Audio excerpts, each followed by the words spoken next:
మన క్వశ్చన్లో చూసుకున్నట్లయితే which of the following is likely to have smallest dipole moment అంటున్నారు. సో డైపోల్ మూమెంట్ అనేది ఇక్కడ ఇచ్చిన వాటిలో వేటికి ఎక్కువగా ఉంటుంది అని అంటున్నారు. సో ఇక్కడ ethyl chloride, propyl chloride and tertiary butyl chloride and chlorobenzene ఇచ్చారు. సో మనం ఇక్కడ తీసుకున్నట్లయితే ఇక్కడ ఈ మూడిట్లో తీసుకున్నట్లయితే టెర్షరీ బెంజైల్ క్లోరైడ్కి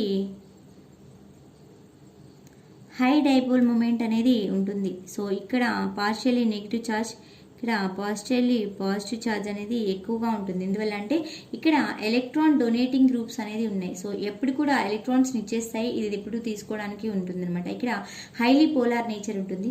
అండ్ నెక్స్ట్ తీసుకున్నట్లయితే ఇక్కడ as a number of molecules అనేది ఇంక్రీజ్ అయ్యే కొద్దీ మనకి ఇక్కడ ఏంటి ఇంటర్మాలిక్యులర్ ఫోర్సెస్ అనేది ఇంక్రీజ్ అవుతుంది.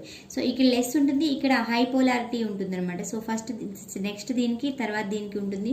లేస్ట్గా దీనికి బెంజిన్ ఉంటుంది. సో sp2c అనేది sp2 కార్బన్కి క్లోరిన్కి మధ్య డైపోల్ అనేది చాలా తక్కువగా ఉంటుంది, లెస్గా ఉంటుంది. సో డైపోల్ మూమెంట్ అనేది తక్కువగా ఉండడం వల్ల పొలారిటీ అనేది తక్కువగా ఉంటుంది. పొలారిటీ అనేది చాలా తక్కువగా ఉంటుంది బికాస్ ఆఫ్ రెజనెన్స్ ఉండడం వల్ల ఇక్కడ డబుల్ బాండ్ ఫార్మేషన్ అనేది జరుగుతుంది. ఎలక్ట్రాన్స్ అని లాక్కుండా ఇటువైపు ఎలక్ట్రాన్స్ అన్ని రీలొకేట్ అవుతూ ఉంటాయి అన్నమాట. డీలోకలేషనేషన్ ఆఫ్ పై ఎలక్ట్రాన్స్ అనేది జరుగుతూ ఉంటుంది. కాబట్టి ఇటు ఎలక్ట్రాన్స్ అని ఇటువైపు ఉంటుంది. పొలారిటీ అనేది చాలా లీస్ట్గా ఉంటుంది. So least polarity